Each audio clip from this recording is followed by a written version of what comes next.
Merry Christmas from myself and Nick and Will at the Christian Masculinism Show, CMask. Today's the 5th day of Christmas. What did your true love give to you? What we give to you as your truly beloved podcast is an episode on the fourth commandment. And as you could figure it out numerally, sequentially, we're running through the Decalogue. On the CMass channel, we've already covered the first, the second, and the third.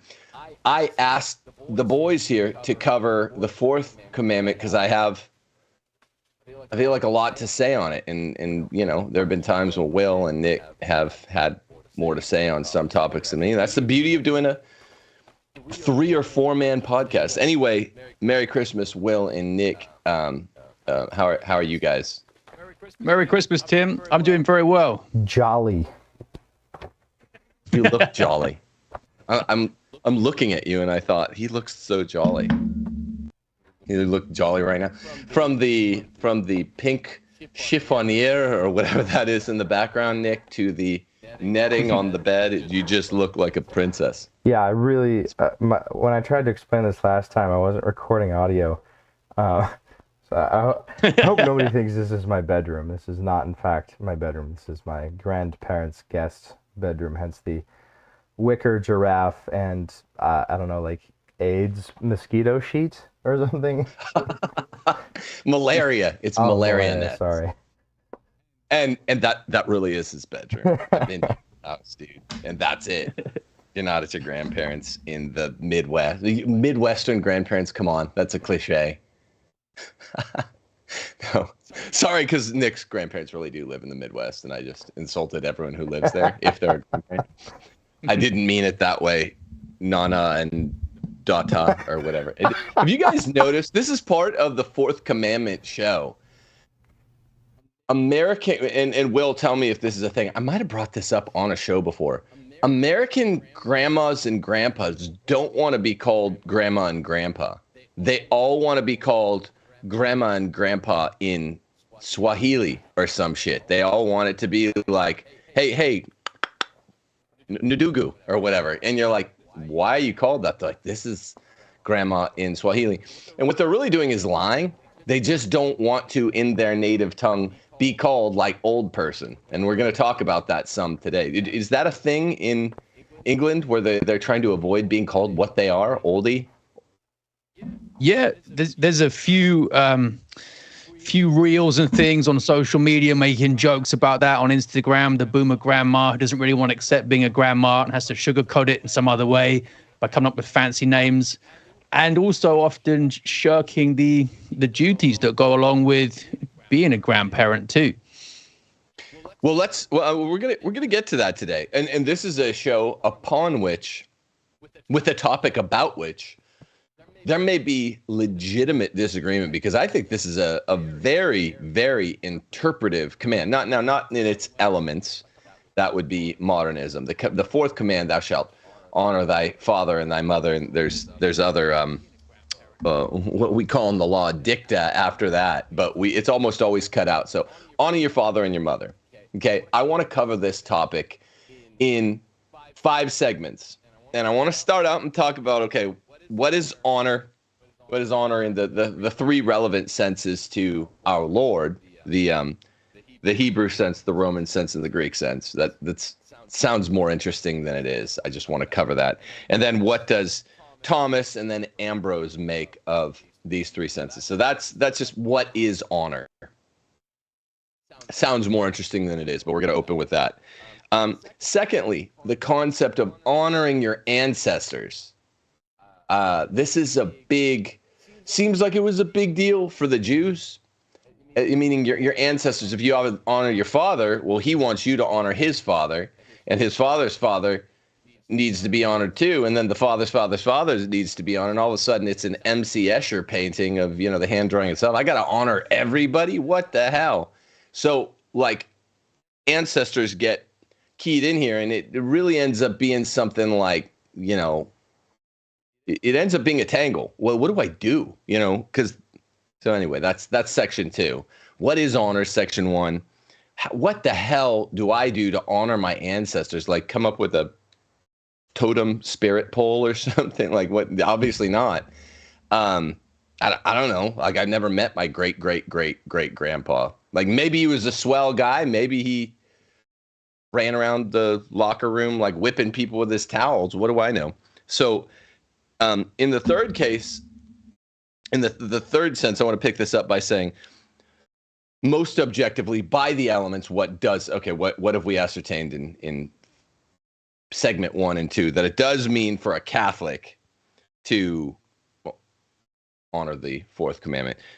The fourth segment is, what does it not mean to honor the fourth commandment? And by this, I mean the popular senses of what it means but doesn't. And then fifthly, I want to talk about why we have those cultural misappropriations of the fourth commandment at this point in history. Generationally, we, the children of the boomers, or someone who's a little younger, children of Gen X, I guess that's probably Nick. A lot of Zoomers have really old parents, though, compared to the age differential between like me and Will's parents. And then like Nick, you're like a generation younger than us, and aren't your parents like the same age? Wait, Will, how old are your parents? My dad was born in 56, and my mum was a couple of years afterwards. So what's that? 50, coming up for 70 now? Yeah, that makes them like the same age with respect to you. They had you at about the same age as me, because I'm a tad older than you. My dad was born in 1953, and my mom's born in 1956. Hi, Mom. In case you're watching, I just told everyone your age. Boom. Is that dishonoring my mother? I didn't mean to do it. Nick, your parents, if you guys don't want to say exactly, see, I feel like your parents are almost as old. Maybe not. No, Sorry, Mrs. Stumphauser. My parents are. My dad's 57. My mom is 55. My dad might be 58. Like 1957, or Age. like he's. Yeah, okay, so that's more normal. I feel like some of our other mutual close friends, Nick, who are your age, have parents that are like almost my age. I'm like, that's old. They had you old. But okay, so here's the point. Let's jump into first section. Sorry, I wasn't trying to make anyone reveal their mom's age. I only remembered that women get all sanctimonious about that after I asked, and I'm glad I did anyway. How dare you talk about a fact of me and my reality? Yeah, that's so factual. Okay, so look, I figured I wanted to run this show the way Will runs shows, because I like the way Will runs shows. Sometimes I just get immediately in these C masks into my opinions. When I do something on Rules for Retrogrades, it's like I'm either dealing with Francis or something related to patriarchy these days, and that's easy to start with the facts first and then get into opinion. But on C mask, because it's all you smarty pantses and structural smarty pantses too. You guys frame it up. I just get used to giving opinions. But since I'm running the show, I really wanted to start out with, what does it mean to honor? Well, first off, what is honor? It's both a noun and a verb. I'm grabbing this and dropping it onto. It's both a noun and a verb. And so if you're a guy that cares about etymologies, which I am, I do happen to be, for the Hebrews and the Romans, it really meant something highly univocal, which is good because I didn't want to deal with them separately, right? But for both the Hebrews and the Romans, all the places I looked, what is honor? They basically just used it for high esteem, like reasonably high esteem. The Greeks, as you guys can imagine, I want you to comment on this. They used honor for so much more honor to a person that it's, quote, an unspoken manifestation of God. Just think of Greek mythology, the way they talk about Achilles or Odysseus, or even someone like Ajax, who I think, Will, you just beat Ajax in an arm wrestling match, didn't you? You're But I mean, they're like these guys have superhuman strength. Odysseus has superhuman cleverness. I'd say so. So if you line it out, the Greek sense of honor is like this is hard to attain for a man or for a father or a mother.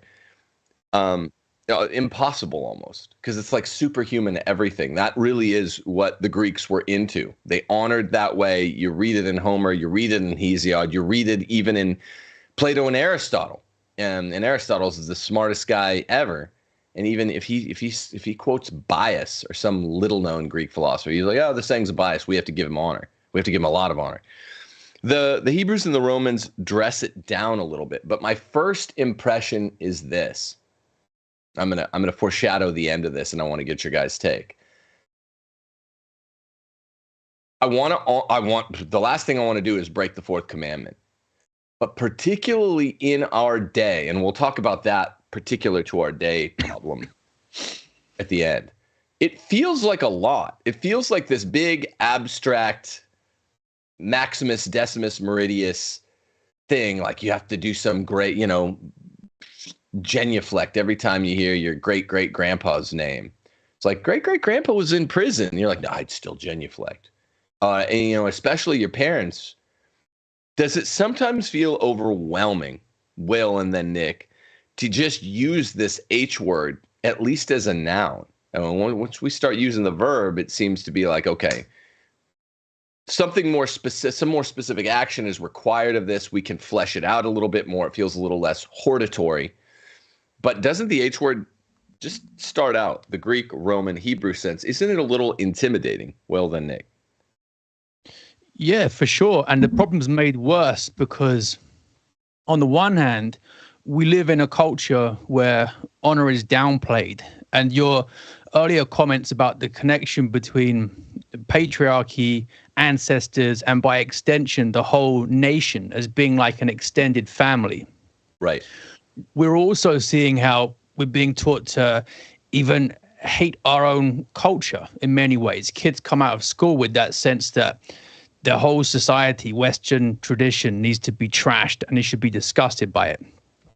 And deep down, people know this isn't right and they have a kind of craving for honor. But then the overreaction in the other direction is this trad obsession with honor, and it gets blown out of proportion in exactly the way you're describing. And you get people who are, intimidated to even approach a girl for courtship, for example, or ask for her hand in marriage because there's this figure of the father who's been blown up out of proportion as someone standing in the way and everyone has to obey and honor. And they've got this misconception about what that means. So bringing it back to honor as just respect owed, but being clear about exactly what that respect is and the limits of it, I think is so important. You have to demystify it. That's what we're going to do today. What do you say, Nick? I know honor can be a noun, but in the case of the fourth commandment, it is strictly the verb use. Is that correct? Yeah, sure. Most def. Most def. Well, a few points of comparison. I'm thinking of honoring police officers, honoring the president, and honoring the Pope. And there was this interesting distinction that I always heard growing up whenever there was, a cop who did something wrong, or basically ever since Obama was elected. And then Francis, who was around the same time as Obama, was, okay, we're going to honor the office, even if it's not the guy. Because the guy probably sucks. But you honor the office. Well, that's the seat of the president. There's an honor to that seat.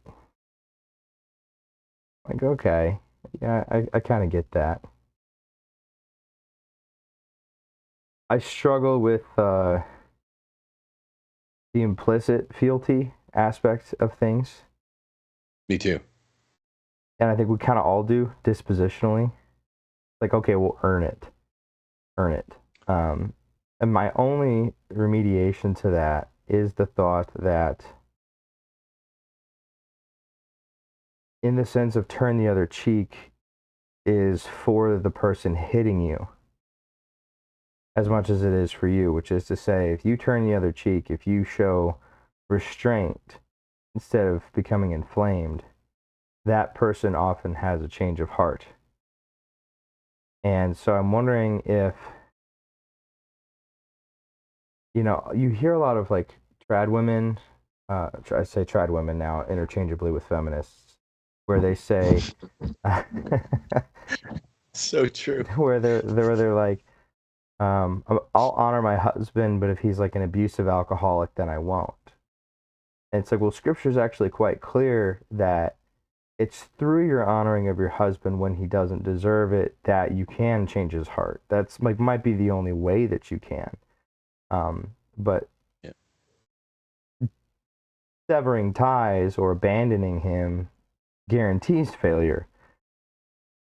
So that's kind of my only remediation with this concept of implicit honoring, which is that, like, well, maybe you can save your parents if you honor them whether they deserve it or not in all instances, and that might elevate them. That might actually heal their hearts in the ways that they're deficient. Okay, here's why I think, as a little thought experiment, that doesn't work. It will move us right into what Thomas says about honor and then what Ambrose does, Nick. The comparison doesn't hold, because honor, when it means, well, we're using it as a verb now, the way we're contextualizing more sharply and more sharply. As a verb, to children, it's bifurcated chronologically. To children, it means obey. Obey your parents in all things.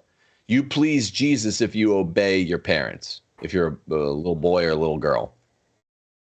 And Pope Benedict has a beautiful quote. I have it in Catholic Republic, where he talks, I don't have it handy, but he says, it basically, obedience definition of honor shifts 199, 298, 397 as you become a teenager, and it basically shifts over to 99.1 and eventually 100.0, the adult definition of honor, which is this abstruse thing we're trying to grasp. It's in the ether. What does it mean to honor your parents when the catechism specifically says, all three catechisms says, you don't have to obey your parents when you're an adult, which is something that all the people that aren't fumbling with this the way we three are, they all literally obey their parents as an adult, which is disordered and perverted.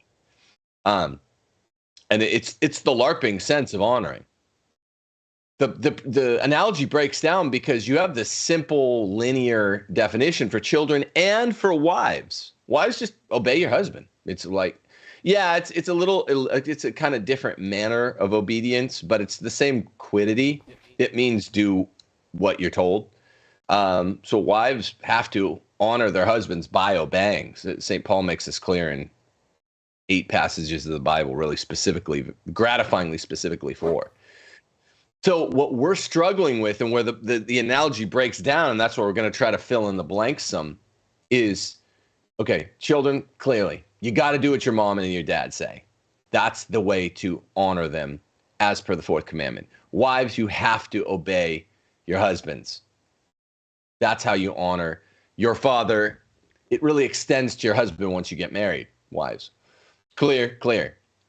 But for adults, now Thomas says, okay, before he gets into how do we honor, as in the sense of the verb, he says honor to parents is the highest in the natural order for 3 reasons. And understanding the justification for this highest honor, where we revere them, at least as children, next to God, just beneath God.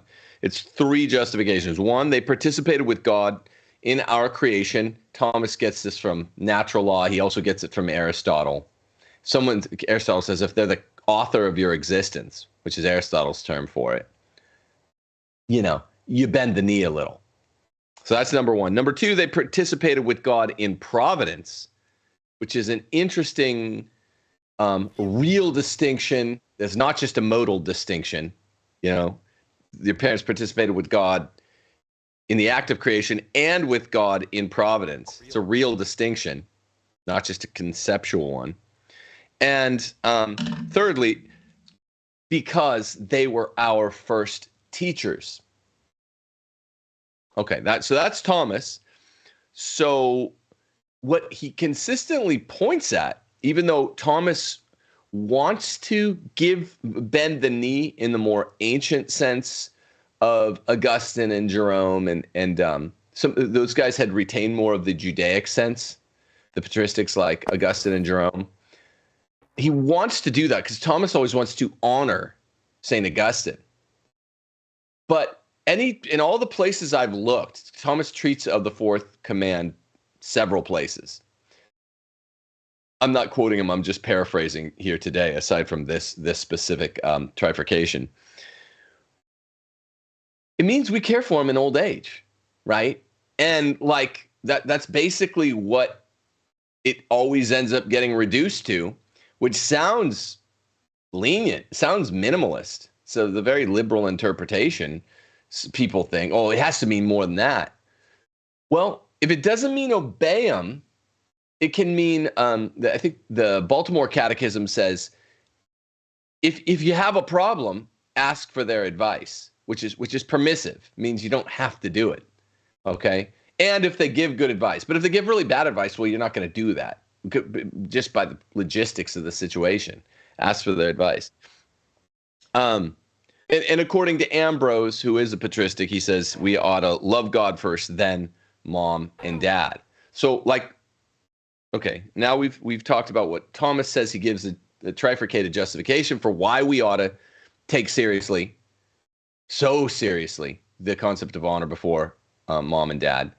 Ambrose says it's, again, he agrees with Thomas. Honor God first and then dad and mom. Okay, cool. But that sounds really onerous, doesn't it? Well, but then you're like, okay, so what do I have to do? That's what everything reduces to, is first principle of practical reason. Do the good, avoid the evil. What do I have to do? Well, take care of them when they're in old age. Like, yep. What do you say? I think that's right, but you can expand on it a bit, because just like they, in their duties towards you when you were a child, had to take care of you both materially and spiritually, you also have those duties towards them as well. So if, let's say, your parents are atheists, then you should pray for them. You should, if you can, try to convert them as well. Mm-hmm. It's not just about giving them money. It's also thinking about their spiritual welfare, which is even more important than just putting some food on their plate if they're struggling in retirement. And I think that's often neglected. And things like not revealing their faults in conversation with people or running them down verbally. Everyone's got faults, but just like we tried to bear the faults of other people charitably, with your parents, there's like an extra level to that, because it wouldn't just be standard detraction if you went around telling everyone the faults of your parents. You're also taking it another level and going against piety as well. You've got a different relationship to them. So I think that even just saying obey them and help them in old age, there's a lot there to unpack. Yeah. What do you say, Nick? I like that. I like what Will said. I'm on board with all that. Well, the convert them thing gave me pause, because as you guys are talking, my thought is, okay, well, it's not every person's obligation to be friends with their parents. That's not what honor means. Honor doesn't mean you're chums and you watch the game, the big game, or you're texting like you text your friends. It's very, very rare that that's the case, that your parent, like my dad always told me growing up, he's like, one of the hardest things he had to learn as a parent was that it wasn't his job to be my friend. Like, he had to be able to tell me no on certain things. And a lot of those things he would tell me no on were going to break my heart. And he's like, my dad's got a stoic exterior, but like a very kind heart. And I know that a lot of those things that he said no on, he really would have rather have said yes. And you guys are both very giving, kind-hearted people. And I'm sure the same thing is true. Like when you do really actually have to tell your kids no, I bet that doesn't feel good at all. So it's not about being friends with your parents. That's not what honoring them is. But saving them, not that we're their savior, but caring about their salvation enough to evangelize or to take them to church. Now that's a wrinkle I hadn't considered. I'm not sure what to think about that. Well, let me. Oh yeah, go ahead. Will, it's your. You probably know this already, but the bit about that really stuck with me when I first read it. It was Aquinas is commenting on Aristotle's remark that you can never fully pay back your parents for the gift of natural life. And then Aquinas says, but hold on, you can actually pay them back and then some by giving them the gift of supernatural life if you convert them. And I'd never thought of that before. And it's stuck with me ever since I came across it, because it's not something you hear much today. Children who are Christian trying to bring their parents into the faith. Yeah, well, there's also a weird dynamic there because they were supposed to be the ones to teach you, and maybe they did or maybe they didn't. Right. But at a certain point, sort of the student becomes the master, where, if you're a bit more autistic, like the three of us are, we really care about the faith. We're going to go off and read the book. Well, you guys are going to read the books. I'm going to watch your YouTube videos about the books that you read. But we're going to dive into this and kind of just get excited about the details and then their practical applications to life. And I think that the boomer generation, in a large way, if they are practicing or they care, it's more often than not religiosity as opposed to a personal relationship or an interested party. It's more of a practice or a duty that they have. And whereas I think with the three of us, it's like, well, we actually find this fascinating and the most important thing to consider in our lives. And so it's a very weird dynamic to then like sit down with your parents and say, what, how's your relationship with Jesus? Like, that's just a weird conversation that you don't ever expect to have. But yeah, I think over the last couple of years, watching the insanity of the world through making documentaries and just seeing everything go to hell, I reduced my concentric circles dramatically of who I care about. And I think that's a pretty responsible thing to do. Like if you're a woman, you kind of have this reflex to say like, well, I want everybody to be okay. I just don't want there to be any suffering. I want to help everybody. But like as a man, prudentially, you have to recognize you're a finite creature with finite emotional, financial, and practical resources. And as a result of that, there's only a handful of people that you have a duty to or really should care about. And that would be your wife and your children, and then your parents. And then right after that would be whatever immediate family that you have. And beyond that, it's just sprinkles. Like you can figure that stuff out later. And so I do think there's some like Jordan Peterson truth to like, clean your room. Like if you're not good with your parents and you're moving toward death, like that's probably one of the last things you should sew up. Because my guess is, I don't know if this is true theologically, but my guess is that's probably what the fourth commandment means most of all. Because like after 18, yeah, okay, you've listened to your parents your whole life up until 18. Now you're an adult. That's cool. Like literally just listen to authority. It's not hard.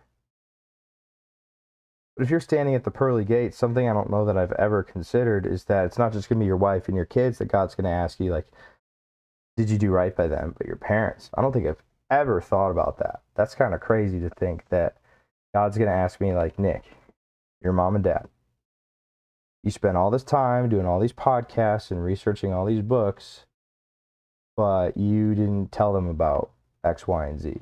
You didn't encourage them. What's wrong with you? Yeah, I mean, I think this moves us into the second segment about honoring the ancestors.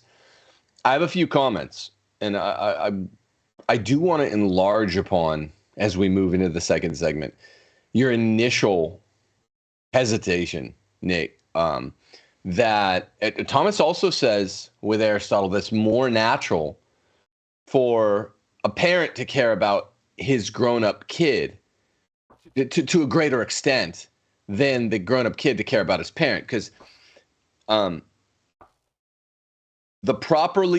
nature orders us properly to care more. Like, your parents are looking down on you. I don't even mean like from heaven, which they say at every like Novus Ordo funeral. I mean, your parents are looking, kind of taking an overview of the surround on your life. If they're good parents your whole life, not just until you're 18. They keep looking, and they know they can't order you around after 18 anymore, but they're looking at you and just waiting for your visits and excited with your visits. They're getting old once you're my age. My parents are getting old, and that, so it's supposed to be that, like, they're kind of eager. Well, we'll work around your schedule. We'll come there. We want to see the grandkids, because I'm looking down at my kids, and my kids are literally on the floor, right? I mean, they're running around. They're little tykes, and some of them are slightly older little tykes. But I mean, that occupies my time, and also it's the order of nature that what you authored, like a book, you're looking after, advancing it. So there seems to be a tension here, and it's not just the tension that arises in our day, because our day is what Benedict XVI called the age of absconding fathers. There's a tension between. It doesn't mean it's a contradiction, but if you read Aquinas, all the passages on the fathers in Aquinas, the Fourth Commandment, there's all this stuff, and it's like one of them, there's a realistic acknowledgement that it's like, okay, you honor your parents. You should be more loath to speak badly about them, more loath to commit detraction about them. That's true than anyone else besides your spouse, I would say. And yet, they should be the one more invested in time. Hey, we'll come work. If they want to have Christmas with you, they should be like, hey, is it cool if I come to your house for Christmas? And what I see all around, partly because of the sexual revolution, partly because of the breakdown of the family, which is just downstream of the sexual revolution, is you have the age of absconding fathers, which Benedict always talks about. By the way, I'm not talking about my father. I had parents who had just the best marriage I've ever seen, in terms of the way they regarded each other, just best friends. No real feminism in my mom, and they're baby boomers, so they're exceptional among their generation. And being best friends is something I always had a model for, man and wife. So as per them, I had the best model to see the dynamic between the husband and wife. Now with the kids, how do you bring your kids into that intimacy? Now that's something that I think a lot of people struggle with when you're dealing with not just honoring the people above you, including ancestors, but the way that the ancestors and the parents interact with you. That's a different thing altogether. But so I would say, look, for starters, there's a tension here that's stipulated by the order of nature itself. You owe your parents honor because they're your authors, but as you've attained your majority and they're in the end of their life, toward the end of their life, aside from telling them, yo, I have a room that's ready for you. Whether you get along with them, whether you don't get along with them, that's something that I think is really strict. I'm really strict about that in my interpretation of the fourth. I just want to say that from the outset. I think people need to have at least a kind of modular domicile situation where you can, in a week, be ready to get your home ready for your parents. Because I think that's the most literal duty. It is like, whether you like them, you don't like them, you get along, you don't get along, be ready to care for them. I do think, like so many of the elders in our day, who are baby boomers, who are so irreligious, the first truly irreligious generation, yeah, you should try to evangelize them. But the baby boomers seem to be the one that flipped this order of nature, whereby if anyone, with a lot of people with especially their older boomer parents, the ones that are like 80, it's a weird thing. They're like, yeah, we go to the grandparents every Christmas. I'm like, they should be coming to you. Like your kids deserve to wake up in their own bed, and it's cool to have grandma and grandpa there in the guest room. But that's disordered. Like the grandparents, even though they get honor, that just means they have a place for them appointed at the home of the younger, the grown-up offspring. What do you guys think of that? It's definitely an inversion that I haven't seen, or a reversal that I haven't seen. The not stereotype. The way I see it currently is that, well, you have to honor us. Like, well, no, you come back here. You come here for the holidays. You come here for Christmas, for Easter, for the birthdays, for the whatever.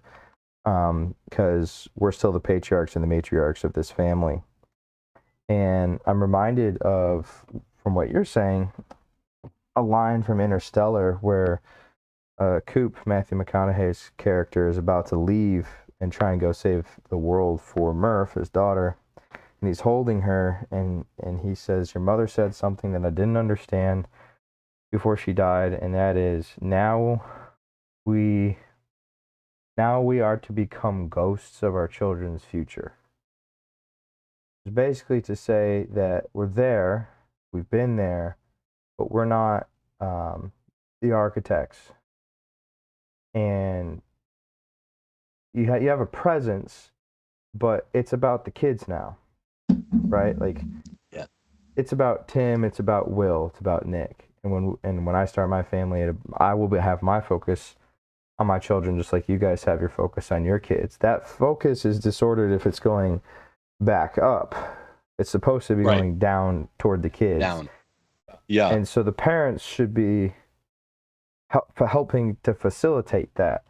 And I think a way that you can honor them is like, when a foreign dignitary comes, you have the place ready for them. Think, grandma and grandpa are coming. Like, make ready the path.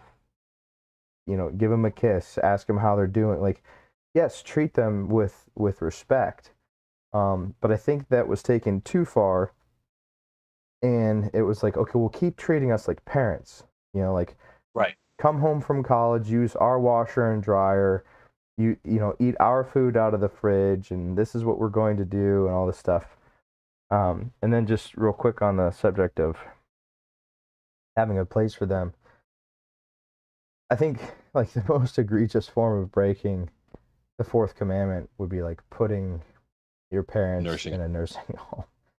I don't care how bad your relationship was with them, unless they like diddled your children and they need to be in prison. Like, they should be in your home until they die. Agree. And see, that's where I'm a stickler. I think I'm probably more lenient. I think a lot of trads out there, or just conservatives in general, I honor, I genuflect, I do all this stuff, and I'm like, okay, I'm not gonna detract them. I'll get advice, I guess, if there's an area where we agree. But with the boomers, because even the Catholic, my parents are both practicing Catholics and not liberals or anything, but very strong conservatives. But even then, between boomer, strong conservative Catholics, there's just way different approach to Catholicism, So I'm not saying they're liberals, never were hippie. My dad went to UCLA when Bill Walton was leading marches up Gailey, and it was making him late for his geology classes. He was always yelling out his window at Bill Walton up Gailey. It's so no, but there's such a difference in what Catholicism means to us, the younger generations. We're like, this is Catholic tradition. The boomers, even the religious ones and the conservative ones, totally broke with Catholic tradition. Like, oh, Vatican II is a new thing, blah, blah, blah. We don't want to go to the Latin Mass. I'm not going to be asking advice when it comes to the raising of my kids, especially, in most of the most important matters. So I'm lenient on that. I'm like, no, thanks. That's permissive anyway. We'll talk about what it actually means in a second. But like, Will, do you think this is wrong? That I think Nick and I are kind of laying out just as a happenstance.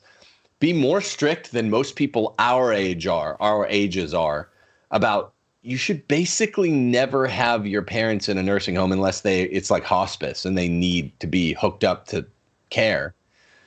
So I'm stricter that way, but more lenient when it comes to the pseudo obedience I hear a lot in trads. Grown up adult pseudo obedience to some authority who's your dad. That doesn't make sense. Yeah, it reminds me of the excesses of Confucianism, for example. And when you have a culture with a very strong natural law tradition of obedience to parents, you can easily run into problems. There's truth to it in that it's a mistake in the secular liberal West to say that adulthood is achieved when you become financially independent of your parents. For most people, that's all being an adult means now. Yep. And you can basically be like a teenager, but with more spending money. And then you're a real man. Yep. Whereas in the Eastern cultures, the marker of adulthood is actually when not only are you financially independent from your parents, but they can financially depend on you. Like when your parents can depend on you, when you can support them, then you're a man. But you don't want to take it so far and keep the father as this overbearing figure in your adult life. And the reason I think that's relevant, especially to what you're saying about the trads, Tim, is that the respect is about the reverence owed, the reverence that is due, and it's limited. And what happened when in the Reformation, the whole hierarchical structure of the church, and papacy really is to do with patriarchy, when that was subverted, there was a tendency in Protestantism for each patriarch in the household to become a kind of pope figure, because that energy had to get focused on something and it was no longer in its proper place. So then it can so easily turn into the trad tyrant who wants to be revered far more than is actually owed to him. And you see that problem a lot. And it can give people a just as damaging effect, I think, as the guy who doesn't really exercise authority at all. I agree, but it's a weird unisex phenomenon, the extension of parentage into the majority of your offspring that I see with trads, because I don't see a lot of really strong masculine fathers, old or middle-aged, among trads. I mean, that's what we're always, me and Nick made the joke today. Like, feminism is alive and well in traditional Catholicism as much as Novus Ordo Catholicism. They do some LARPy stuff that makes it seem good, but I mean, I'm kind of the living proof. You know, the reception of Ask Your Husband in the case for patriarchy, and even Diapergate last spring. So leave that aside. I do agree there's more LARPy sort of unisex androgyny when it comes to, well, grandma and grandpa should have a say in this decision about rearing the kids. It's like, no, that doesn't work.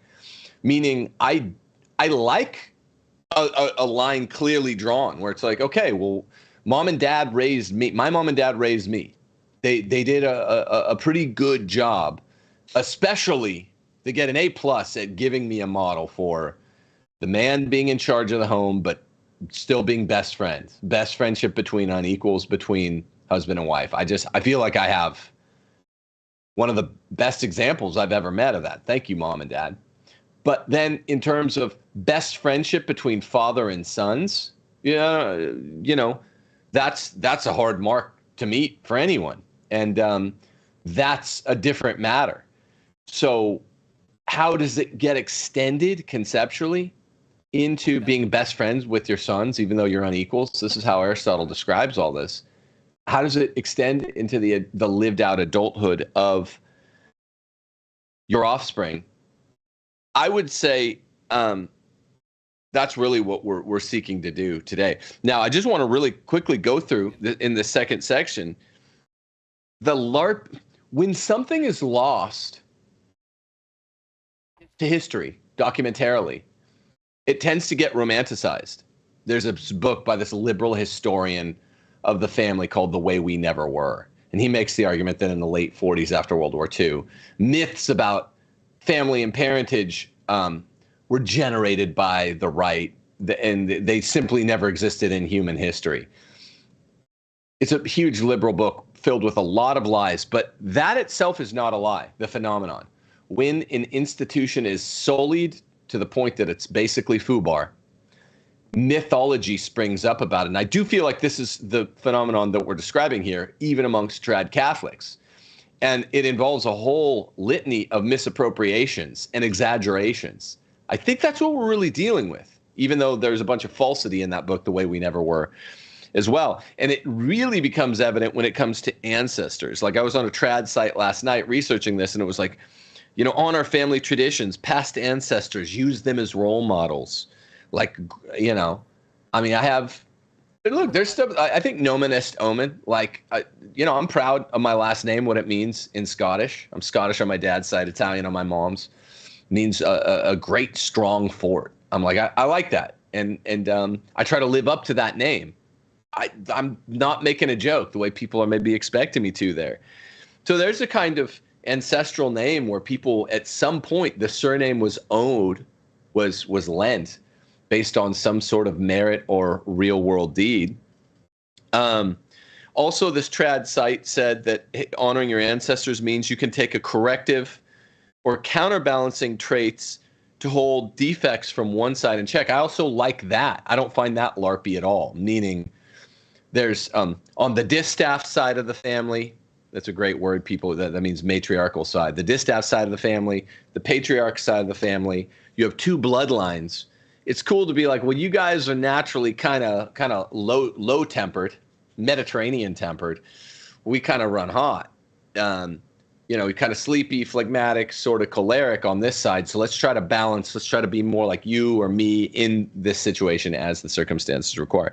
I like that. But to honor your ancestors the way a lot of trads talk about it is LARPy. And it sounds like you're genuflecting or like having a totem spirit pole or something, like the spirit of the fox. What do you guys say, Will, and then Nick? Yeah, totally. It can easily become a kind of idolatry, and it reminds me of the attitude to race that you get among some circles on the right as well, where the race becomes an idol too. There's a difference between being patriotic or patriotism, and then I guess what must be called like patriolatry or something, where you push it further than it needs to go, and it ends up becoming damaging to you. Would you say a word about patriotic and that family spiritedness? You mentioned it in opening, Will. Like, loving your country stems from loving your fathers, and it's abstract, but it's real. Oh, for sure, yeah, and that's because the family is the original social cell, as the church teaches, and it's the foundation of civil society. So if we just imagine that we were a small family out in the wilderness, and then we keep growing, we become a tribe or a clan, then a village, and then a town, and it keeps growing. And eventually your whole nation is like an extended family, which is why traditionally the king is called sire, which is a metaphor for him as a father, like the father of the extended family of the nation. So patriarchy and patriotism are both deeply connected in that sense. You've even got like nation and nativity as well, natal, to do with birth. So that's lost, and the attack on patriarchy today is very much linked to the attack on the wider culture as well. The family and your cultural traditions are both getting trashed because they're both components of patriarchy. Level it up, the next level up, and you've got the attack on the father, God the Father, and also the papacy too, as another form of patriarchy. All those things are connected. Yep. So this is what I was hoping would happen with this discussion. In the first two sections, I feel like we teased out all the themes that are going to be kind of resolved, hopefully. It's a big issue. I mean, the fourth commandment should sort of be the main commandment for the patriarchy show, the CMask show, if you think about it. That only landed on me after we started this episode today. But thirdly, I want to say, this is just a kind of recapper now, because we teased the elements of what the fourth commandment requires. In constitutional law, you're always saying, what does this clause require? So what does it mean, the fourth commandment? What it does mean is take care of the parents in old age. A lot of boomers are irreligious, actually secularists or atheists. You should try to convert them, though, like Nick pointed out 15 minutes ago, this inverts the power dynamic. You can't, it's hard to teach old dogs new tricks. The saying goes, it's impossible. So they're going to be really difficult to do this with, but you should try. But at the very least, you should take ownership for your parents' material comforts. And on that one, I'm pretty strict. I think, aside from very extreme circumstances, you should expect to have your aged parents in your home. That's the thing that is most clear and most fixed for Aquinas, and I think it just makes sense. Have you ever gone to a senior living center? They are depressing. They're not just depressing for young people. They've got to be more depressing for old people. So it does mean that. And then the Baltimore Catechism says, well, if you can, seek advice. That's what we call at law permissive, because if there's a well-known sore, scab, you're not going to ask your parents' advice on that. If your parents say, hey, why do you homeschool your kids? Or why are you so anti-feminist? Even a lot of conservative boomer Catholics say that. Why are you so anti-feminist? Okay, well, I'm not going to ask your I'm not going to ask your advice about intersexuality. If you're against homeschooling, the way a lot of boomers really are and were, I'm not going to ask your advice about that. If you're really strict about, I think, silly material things like maybe bedtime or eating schedule, which a lot of boomers were, but really not strict enough about imparting the real religion, true religion, the way a lot of boomers were, you're not going to ask about that in the advice realm. So it's important to note the Baltimore Catechism says something like seek advice if appropriate, or if it's an area that you need help on where they could help. It's like, okay, well, this is permissive, but mandatorily take care in old age. I reduce it to those kind of moving parts, and I think Will's right to include some evangelization if there's an opportunity, but that's really hard with the grown-up hippie boomers, or it's got to be. I don't know. This doesn't describe my parents.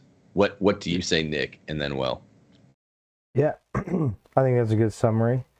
We also have to remember the context of the fourth commandment, which I'm always hesitant to say, like, well, you got to think about it in context, like the Second Amendment. Well, that was back when we had muskets, like they weren't prepared for machine guns and stuff like that. Like it applies because the commandments are in accord with natural law. But there also was more utility in honoring your father and mother, a lot of times because there was a birthright, there was land, there were animals, there may have been a family business that was being passed on. There was this birthright, and so it made a lot of sense to honor your father and mother because you wanted to preserve the generational wealth that had been built up. Well, that doesn't exist anymore. It does not exist at all. Like you might inherit a couple $100,000 when your parents die. Maybe you get the deed to their home or something like that. And that's like on the upper end of what the middle class is going to be getting here. A lot of kids are going to be getting almost nothing from their parents. But if you're like, I don't know what Stumphauser means. I have no idea what the etymology of that name means. I know it's Hungarian, but I do know that I know to speak Hungarian. It means someone comes to your house and you give them a quiz and you try to stump them. They come to your house. Like a sphinx. Funny, you should learn about your history, bro. Learn history.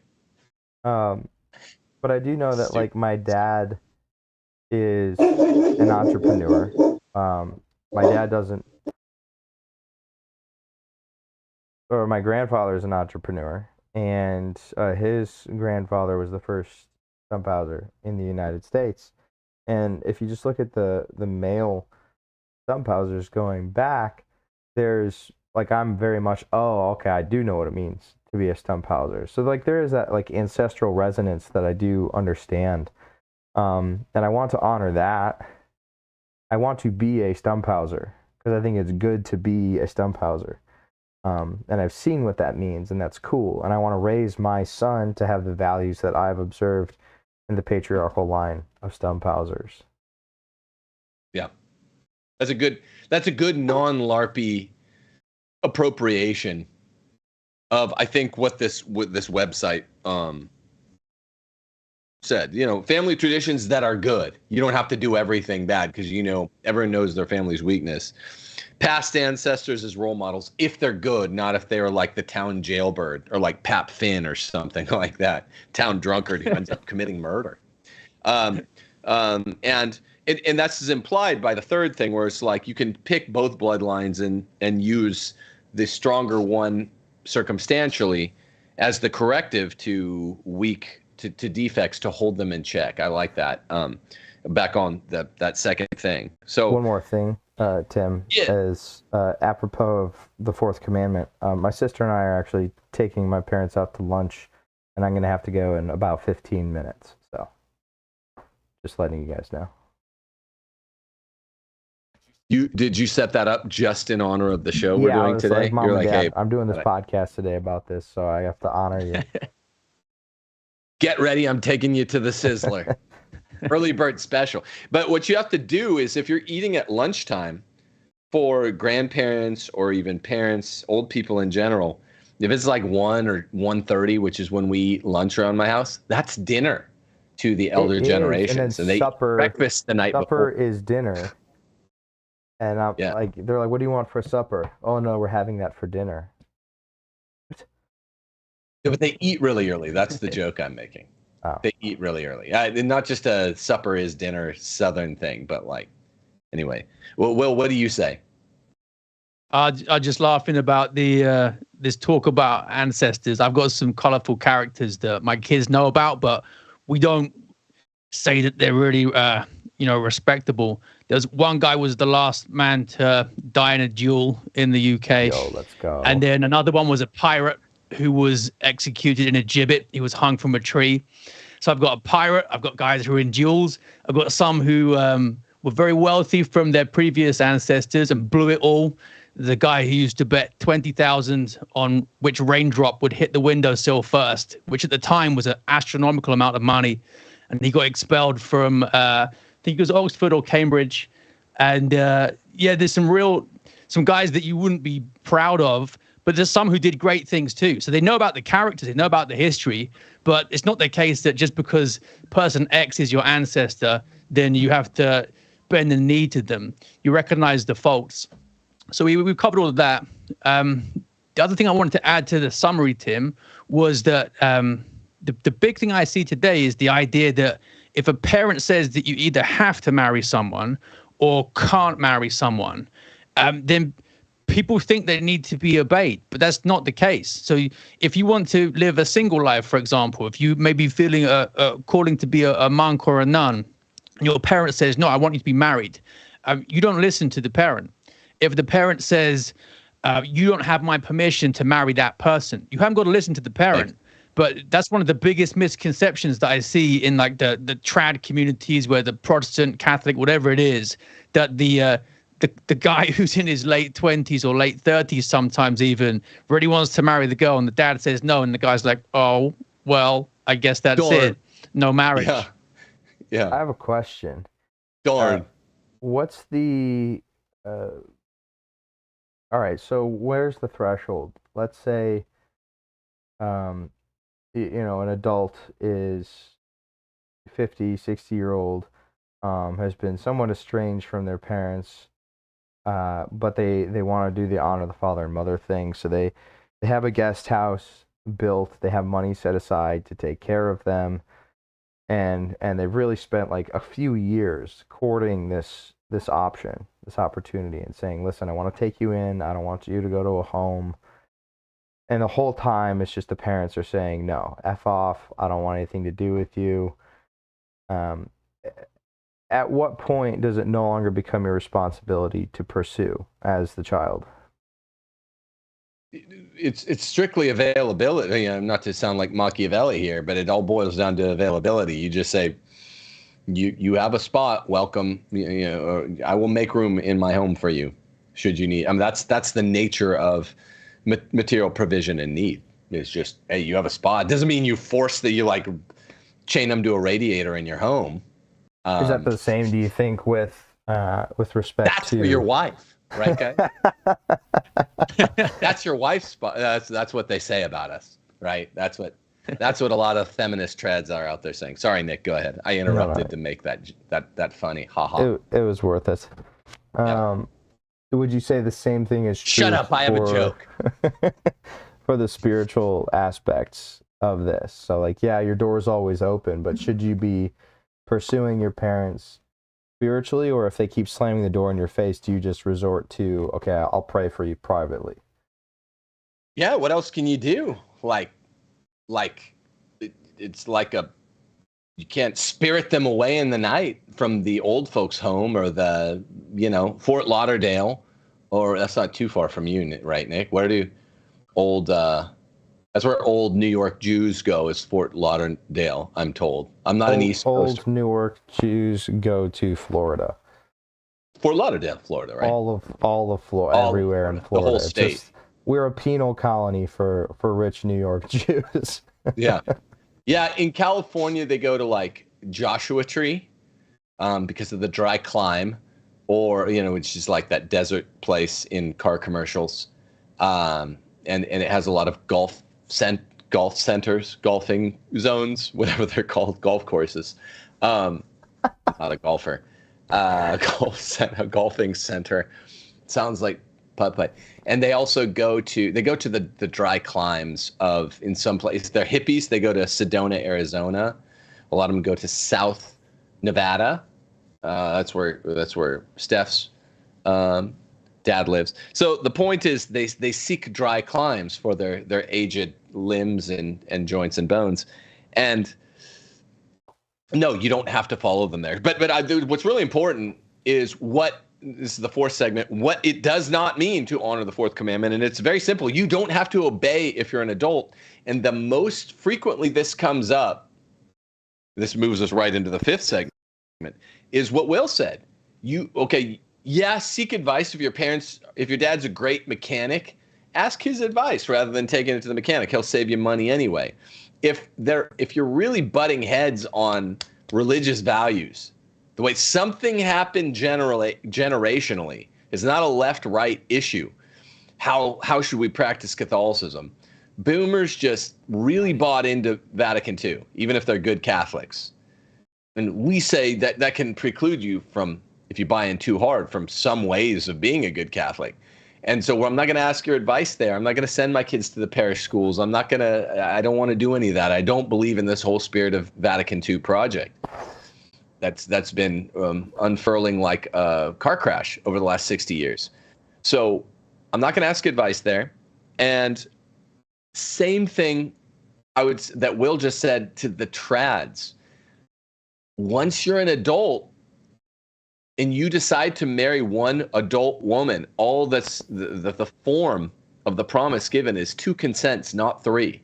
Yeah, it's 3 to get married, like Fulton Sheen said. You, her, and Jesus, not you, her, and her dad. That's the way we never were type LARP.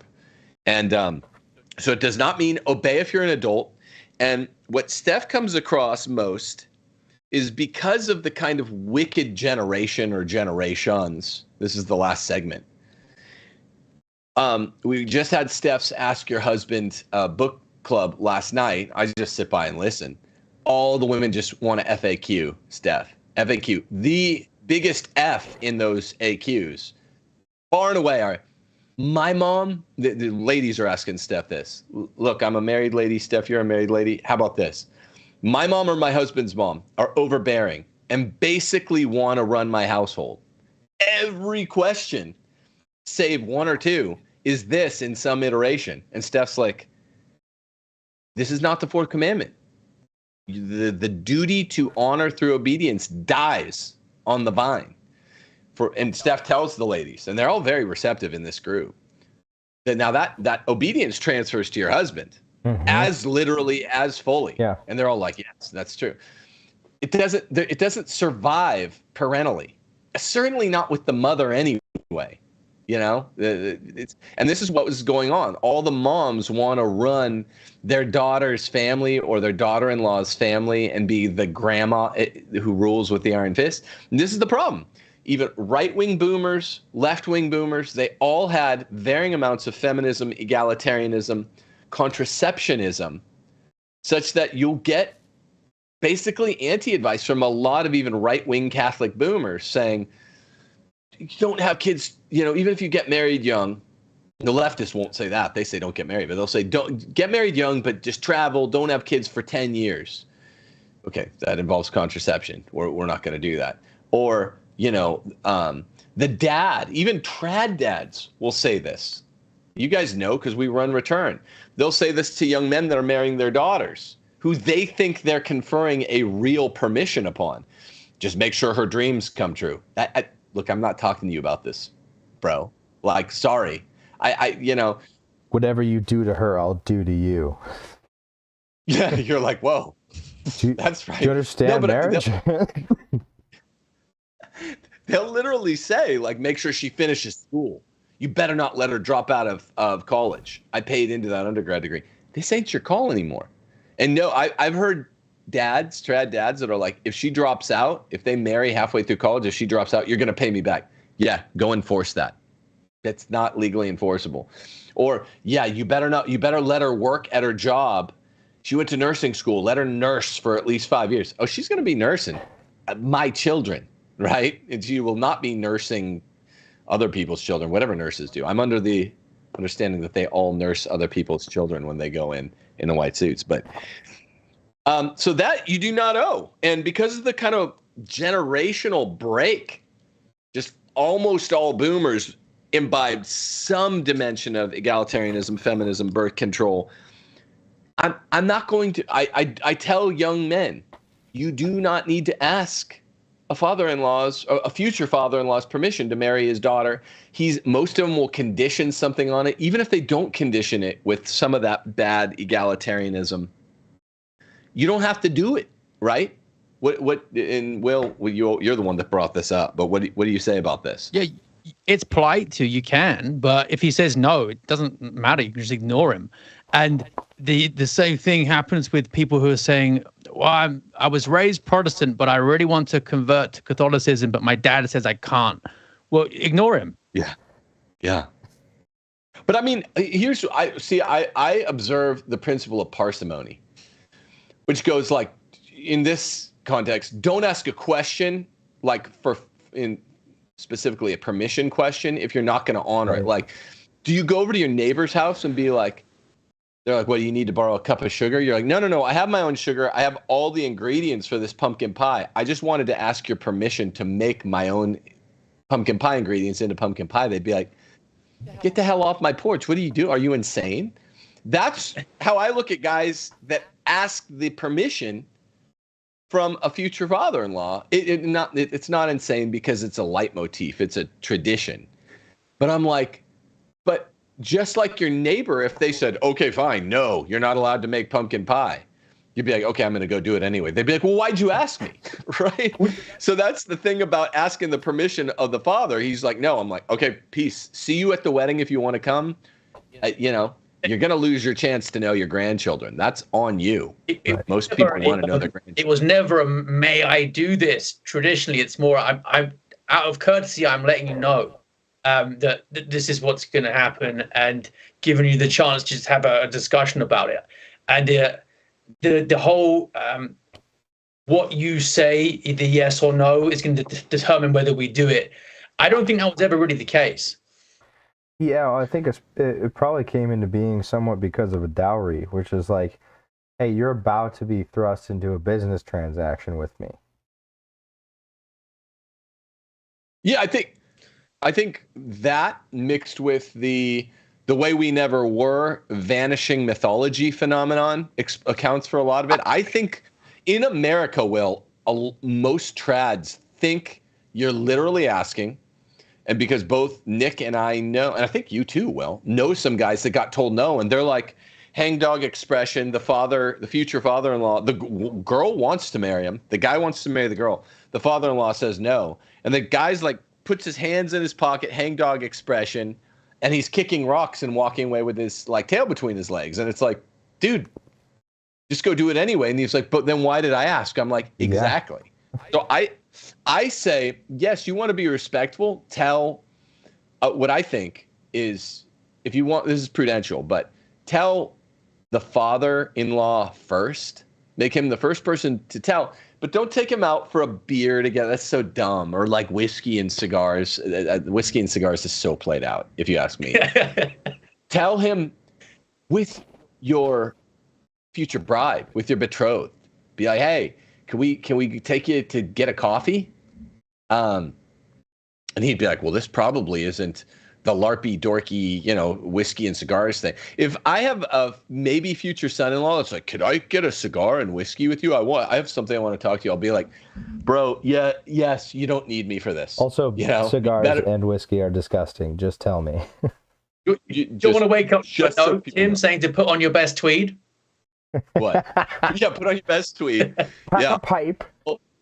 Elbow patches, Hobbit pipe, Shire, old Toby, tuck it in the Shire pipe. Why need to in the South Parting? Yeah, and just like, dude, yeah, I don't want to go pretend to enjoy peaty whiskey with you. It's not a Ray Pete reference, Nick, but I don't want to enjoy the peatiest whiskey with you. Just, you could do whatever you want. You're an adult. You better damn well be a good husband. But I can't enforce that anyway. So I'm going to pray that you're a good husband. I'm out of this. I raised the best daughters I could, and they're really, really, really sweet, and they're going to be really, really good wives. So, man, yeah, you seem like a good guy. Just please don't ask me to whiskey and cigars. That's all. My father-in-law, just before he died, one of the last things he said to me, he just said, look after Rachel. And that was it. He didn't make any more of a fuss about it than that. And he just said, like, you're protecting her now. And he didn't say a lot about most stuff, and he was atheist as well, but he got that right. Yeah. That's kind of dope. Yeah, that's not LARPy at all. Yeah. That's what I would say in his situation. Yeah. It was like, please, just do a really good job looking after her. Yeah. I think that's the right thing to say to a guy who's saying he wants to marry a daughter, is just, look after her really well. Yeah. Yeah. That's as un-LARPy as it gets, because you're acknowledging your impotency, right? Instead of being like, I'm going to be hovering over your house. Like, no, you're not. Dude, you didn't even when most of these trad Catholic dads, they didn't even hover over their own house when they had that authority. Their wives run the show with the distaff, like a throne, like a scepter. The distaff is the scepter. Give me a break, man. Like, don't LARP like you're this looming Vito Corleone figure. You're not. The best thing you can do when you're like, I have control over my household now. Like, Will, you have control over your household now. And it's not like some tyrant. We have a good time. Your household, I can tell. Everyone's happy in your household.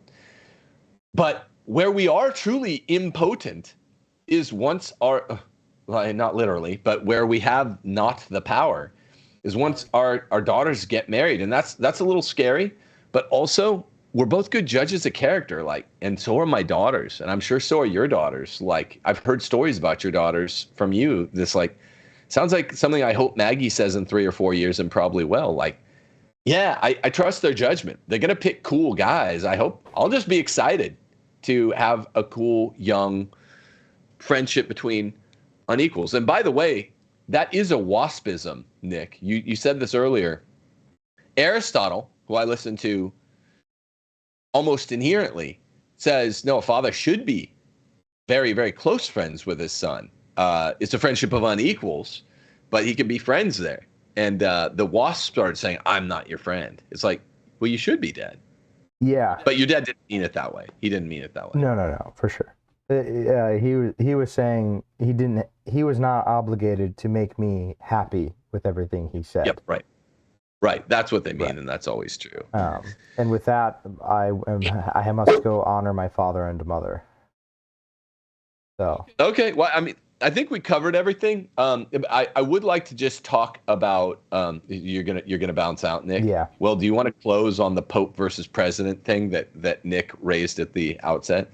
Yeah, I've got a dash in a second too. I've got a lesson, but the fourth commandment does extend to the structure of the church and how we treat our superiors as well, not just priests but bishops and the Pope as well. And you probably see it most now in the idea. Tim, for example, shouldn't ever criticize anything Pope Francis says or does, and is being really disrespectful and breaking the fourth commandment by doing that.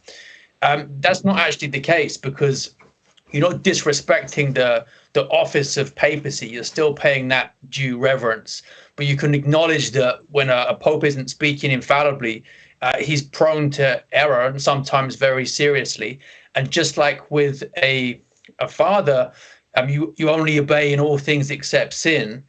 You actually honor him by correcting him if he's made a mistake. Same applies to superiors in church hierarchy as well, but you just do it with charity and respectfully. Yeah, I'd say the way Americans tended to talk through even the 90s and the early 2000s, really until Obama helped us get our heads clear on this, about president, where it's like you respect the office, not necessarily the person. At this point, most of us know, like, yeah, I don't really, I mean, I abide the laws. I don't really even have an inherent in my bosom respect for the office of president anymore. I'll follow the Constitution. I respect Article 2 of the U.S. Constitution, which says we have a president. I don't respect the guy holding the office for himself or for his office if he's Joe Biden or Barack Hussein Obama, or really even anyone with the last name Bush, Sorry, it kind of makes me disrespect the office that such a scumbag can hold it. So, Nick, you're still on screen, by the way. We still see your trundle bed in your actual room that you're pretending is your grandparents. It's a lovely bed. It's like a princess. He's like, why are you insulting me as you? Yeah, and I have to bounce out too. Speaking of which, I'm debating classical theist on the Pope now, but I would say, yeah, that I respect what Americans used to say about the presidency. I think is the true meaning of the pontificate. Like, you have to respect the office, not the person. If honor means you have to respect something about the person, then I would say, ironically, what about Honorius and all such popes as Honorius? Like, you can't really honor Honorius. You have to just say, well, the papacy survived this bad guy. What do you say, Will? Last line, and then it's tricky.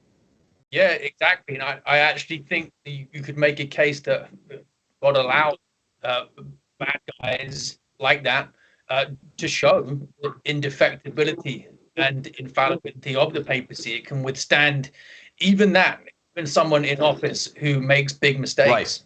Right.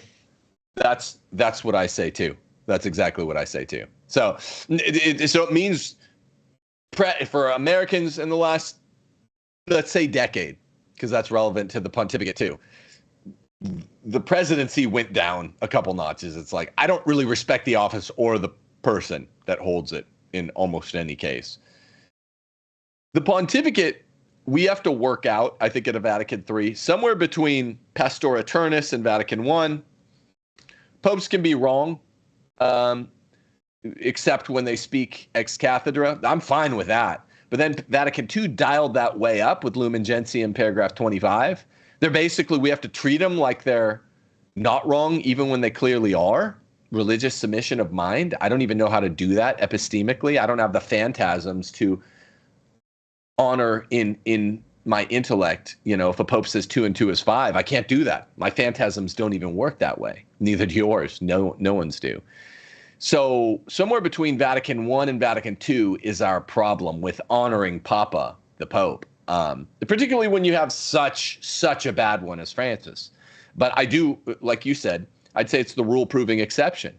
I do respect the office, and the fact that the pontificate will survive even Pope Francis. Wow, that means I have a great respect for the office, because that guy's trying to destroy the office every day, I think. Anyway, I think that gives a kind of template to all the guys out there, unlike you or me, who have a kind of Pap Finn for a biological father. You know, both of us have good fathers who were good exemplars in some of the really important ways, even great exemplars in one or two of the really important ways. But some kids out there truly say, this is my closing note, what do I do with the fourth command when I'm Huck Finn with my dad's Pap Finn? You know, he's the town drunkard who's a murderer. It's like, well, at the very least, you respect the office of father. And at the very least, I guess you mitigate saying detractionary truths about Pap Finn. I don't know. That must be a rough situation. There's less you can do. Pray for him. Is a big Try to convert him, like you said. Yep. And like you said as well, always keep a room open for him, unless you don't want him around your kids because he's going to present some kind of danger to them, either material or spiritual. But hopefully things aren't that bad.